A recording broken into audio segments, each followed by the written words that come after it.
Hey guys, and welcome back to another Broken No Game video. Today's video is going to be going over the banner that is dropping tonight and the Conquest event that is also dropping tonight. So let's get to it. You're going to go to menu, you're going to go to notice, and the first thing you're going to click and notice is the maintenance notice right there. Now this maintenance period is going to be happening from 11 till midnight for me in my time zone. Now if you want to check yours, just go ahead and go to this location and it'll convert it for you. If you're wondering, this is 2300 to 2359 PSD, and I'll have time converters down below if you want to go ahead and convert that. So let's go to the Forbidden Alice preview notice for the banner itself.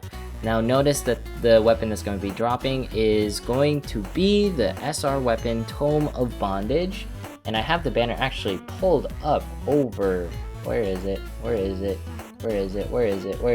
is. So this is the actual Alice banner that's going to be dropping, and the biggest thing that I want to take note of is it says Tome of Restriction. Just know that this is the same Tome of Bondage, alright? The Restriction and Bondage, they switch the words around.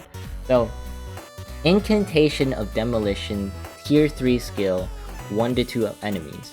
I will say that this isn't the greatest weapon, but as a Sorc, it is decent, because one of the things that I feel like Sorcs currently struggle on is not a lot of Sorcs have SR weapons, and this is one of the first SR weapons that's actually featured for Sorc. So I will say, if you are a Sorc, you should pull, regardless whether this weapon's going to be like meta or whatever.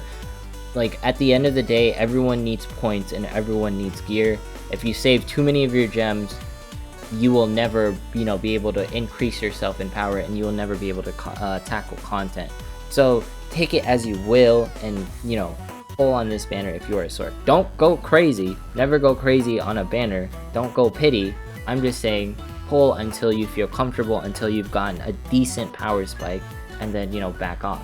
Now, and like I said, this isn't a must pull like Sorc book, but at the same time, if you are a Sorc, you need gear like this, because I'm pretty sure not a lot of Sorcs have SR gear. So let's move on to the next one, and of course Replenish Magic is not a top tier call of support, but it is okay. It is not the worst thing, right? It is not the worst thing. This is Alice herself. Let's talk about the character. She has wonderful sprite work and artwork. I think you've seen that.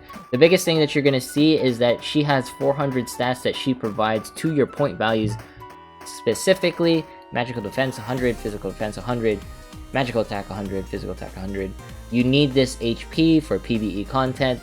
Just note that, that's what supports use HP for, is mainly for PvE content, because ideally, even if you are a support, you don't get one shot. So that is the goal for supports, and I think HP definitely helps with that. Alice is a decent character, if I say so myself, or job. And I do love, Alice as a waifu, you know what I mean? But anyways, let's go to the next weapon, Blackstone Staff. This is, if it releases with this banner, this is actually a very fantastic staff because it heals 2 allies. Now, it doesn't have, SP replenish or recovery support, or magic replenish stated here. But the thing is that it is still a decent staff. It is a fantastic staff, if I say so myself, because it heals 2 allies. Now the only weird part is it's a little confused. It's boosting physical attack and magical attack. It should be boosting like physical defense and magical defense. But either or, it's still like a decent staff because it guarantees 2 allies. Guarantees. It's not 1 to 2. It guarantees 2, and it's an SR weapon. So it's still very, very good. Even though it doesn't have the right stats, it's still very good. Let's move on to the Nightmare. 9 Law of Sandstorms. Now the thing about this Nightmare is that it will only hit your enemies. It will only hit your enemies with, I spoke about this with Tachi, and we got this, pretty much figured out and everything. It does work only on your enemies. It doesn't work on your allies.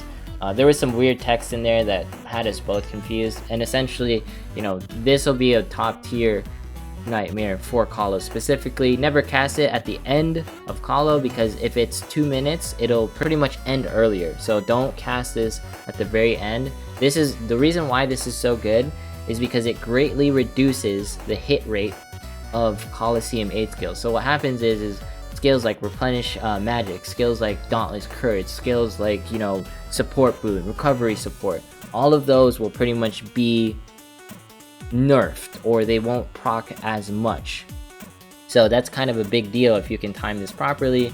Let's say your opponents are about to go like big damage all in. You slap this on them and pretty much their damage is going to go down just by a little bit. Because the difference between triggering a Dauntless Courage and not triggering a Dauntless Courage is the difference between someone getting one shot and not getting one shot. So this is pretty good. This is a pretty good banner. Now, as far as PvE goes, it is okay. The only thing is we don't have any wind type enemies currently. There's a lot of wind type enemies in Pinocchio's story, but if you're not really having difficulties there, then you don't really have to worry about it, in my opinion. As far as stats go, she is pretty decent. She's going to be up there now, and she is going to be above the big three. And the next thing that I want to cover, let's go back to Twitter, and it's going to be the Conquest event. This Conquest event, Experimental Weapons Resolve, you go back to Maintenance Notice and you click Experimental Weapon Resolve. Here's the times for it. This is the times converted for my location in PST time. I'm probably not going to do the ones in 5 in the morning, but I'll do the ones to the rest. Now, as far as this event goes, Experimental Resolve is highly difficult, where players cannot use continues. You know, be warned, the Emil anniversary is frightfully fierce. You may want to increase your prep before taking it on. So you can't use skip tickets on this, right? Just note that Emil's conquest is really difficult. So here's the actual conquest event. Here's the nightmare that drops. You want to take a look at the nightmare really quick. He does have a decent Calo skill ability and a decent story ability. His stats are also pretty decent. I believe Simone is slightly higher, if not they're around the same range, because this is 3000. So another great stat stick for everyone who can acquire him. If you want help doing this, you can feel free to join our Discord. Discord links in the description, and you know, if not, you can comment and I'll link the Discord link to you as well. As far as the skill goes, it only increases physical attack, so I mean it's okay, but other nightmares in the future will have increasing physical and magical attack. I'm not sure why this says 28%. I'm not sure. And just know that the duration for this skill is infinite because it is a buff. Alright, so as far as Emil's clones or you know, Emil hunting, whatever this dude's name is, disembodied Emil, my bad. You will use 2B9SA2 Emil. This is similar to the Yume event where you were using Snow White. These are the event characters that will get boosts to their damage. So ideally, you know, use 2B if you have her, use A2, 9S, or Emil. Now I know 9S hasn't been released yet, so for all the polearm people, you know, feels bad, man, right? My greatest advice to you will be, if we go into this section and we click nightmares, and we change to global, right? We're in global, and let's sort this by total. I highly recommend having Freeze Golem, of course, yeah? And then having at least one person who has Machine Lifeform base. And we've talked about how he is decent for a stat stick. And the reason why you want him is he moderately reduces the effectiveness of enemy fire attack skills.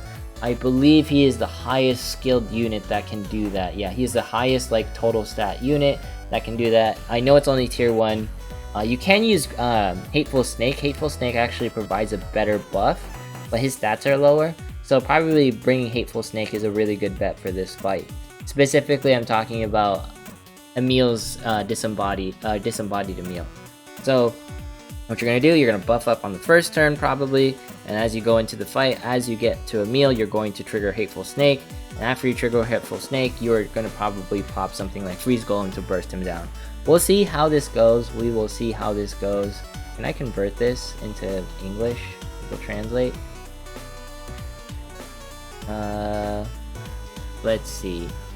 Many general attacks are used. Beaming is not continuous. Only in wave 3 may we use skill to attack. Strategy. Defense is not high in both mid, so let's challenge it with good weapon. Beam attack is very powerful, but the attack interval is low long, so calm down and recover. Alright, so I guess there are going to be long intervals between the fights.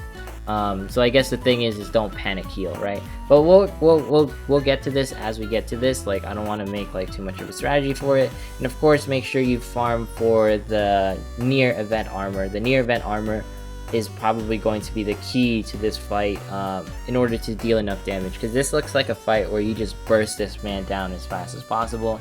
You don't even give him a chance to breathe. So that's it for this video.